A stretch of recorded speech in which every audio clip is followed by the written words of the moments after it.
Welcome back to the channel, everyone. Today I want to talk about how the FDIC says that banks are going to fail, and actually how even Warren Buffett says so as well. So stay tuned and let's make some money. But before I dive into the video, I just want to give a massive shout out to the 4,700 of you that have currently dinged that notification bell, because you guys are always the first to watch a new video as soon as it's released. So guys, be sure to drop a like down below, subscribe to the channel, and ding that notification bell if you haven't already, so that you don't miss another video just like this one. And just a quick one before I dive in with the key information. I just want to remind you all to make sure you follow those links down in the description below to get a free share with MooMoo or with free trade. With MooMoo, you can currently get a free share worth up to $350 and a guaranteed share valued at $48 as well. MooMoo also has tons and tons of benefits as well. It's a super easy to use platform, it's got its own social media section, it's got the options order flow, it's got early access to IPO stocks, it's got the full extended trading hours, it's got $0 in commissions, and it's fully insured with the SIPC as well. And now I want to dive straight in with the key information. So,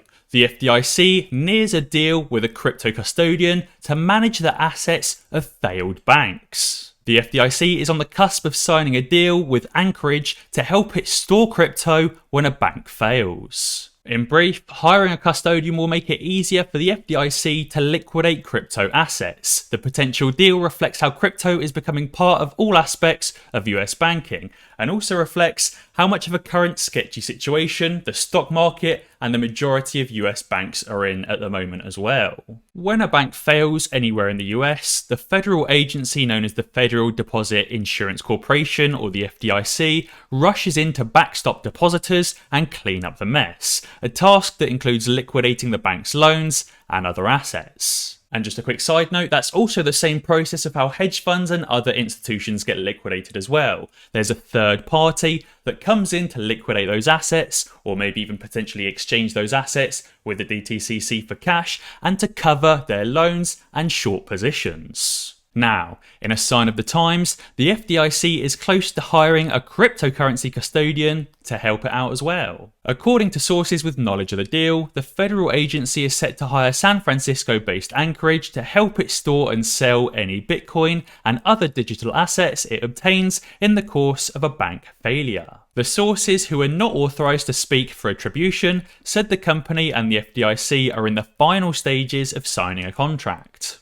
Earlier this year, the Justice Department also hired Anchorage to help the US Marshal Service, which is responsible for storing and auctioning goods seized by the FBI, the DEA, and other law enforcement agencies. Anchorage, which became the first crypto company to obtain a federal bank charter earlier this year, also provides custody services to the likes of Visa and big banks. A decision by the FDIC to hire a crypto custodian would not be surprising given how a growing number of banks are exposed to cryptocurrency, either directly by holding it on their balance sheet or indirectly by facilitating customers' ability to acquire. Crypto is also becoming widely used as loan collateral, which is likely to become another way the traditional financial industry becomes entwined with digital assets. All of this reflects how the banking system and the federal regulators that oversee it are becoming ever more connected with the crypto industry, even as they profess skepticism about many aspects of digital currency. It remains to be seen if the FDIC will contemplate investor protection to those who store their digital assets with services like Coinbase or Gemini,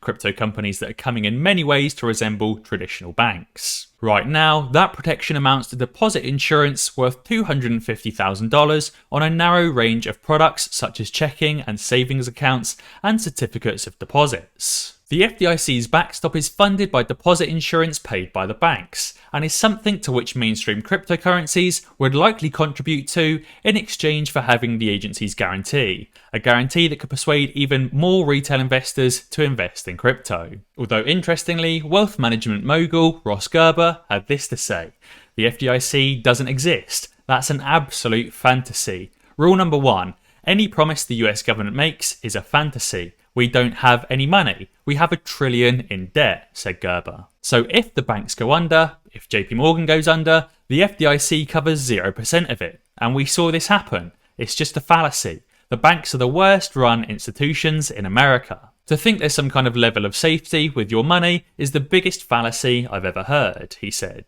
We've also got Warren Buffett's global market indicator hitting a record 142%, signalling that stocks are too expensive and could crash. Warren Buffett's namesake gauge divides the total market cap of global stocks by worldwide GDP. Buffett said that the indicator spiking before the dot-com crash was a very strong warning signal. Warren Buffett's favourite market indicator has surged to a record high of 142%, signalling that US and international stocks are heavily overpriced and could plummet in the months ahead. The global version of the Buffett indicator takes the combined market capitalization of the world's publicly traded stocks and divides it by global GDP. A reading north of 100% indicates the global stock market is overvalued relative to the world economy. Boom! Global stocks have gained another $1.6 trillion in market capitalization this week, an analyst tweeted on Sunday.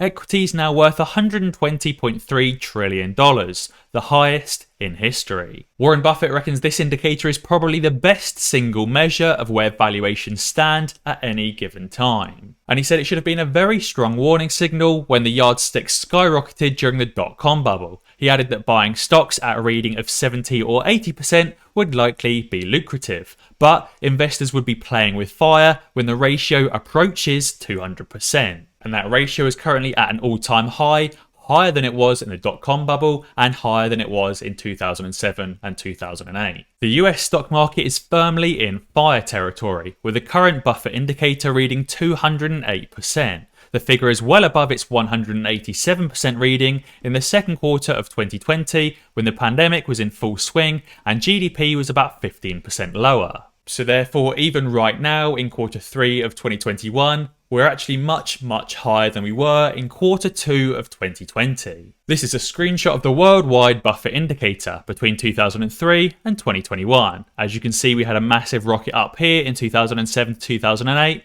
obviously followed by the massive crash. We were quite here in March of 2020 before plummeting again as the pandemic was announced, but have since rocketed substantially higher. Overall, both of these news stories are very concerning for the economy, but also good signs for the AMC stock, because as we all know, a market crash will cause the AMC squeeze. I wanted to give you a quick example of some of the malarkey we might see with the AMC stock. Remember that at one point Amazon fell from $110 to $11 before going all the way to $3,000 a share. Bitcoin also dropped from $20,000 to under $4,000 before going all the way to $60,000 per coin. We saw Tesla go from $300 to $180 a share before going all the way to $2,000 as well. And therefore the trick isn't just picking the right investments, it's holding them. And therefore during the AMC squeeze, we're likely to see a potential fake squeeze first of all, and we're likely to see many institutions and funds try and short AMC back down, and therefore we're likely to see even more manipulation. But just remember that at the end of the day, the AMC squeeze will come. And finally, I wanted to show you this screenshot of the poster for the new Matrix film, The Matrix Resurrection, which is only in cinemas this December. This is a brilliant exclusivity deal that AMC have managed to make. I imagine at some point down the line it will come out on streaming platforms, but there's going to be a large exclusivity period where The Matrix is only available in cinemas and theatres. Guys, be sure to let me know down in the comments below what you think about the FDIC preparing for banks to fail. And also, if you haven't already, be sure to sign up with MooMoo or with Free Trade to get those free shares, linked down in the description below. And as always guys, if you enjoyed this video, be sure to check out some of my others. Alternatively, subscribe to the channel and ding that notification bell, because that way you'll be alerted when I upload a new video. Cheers.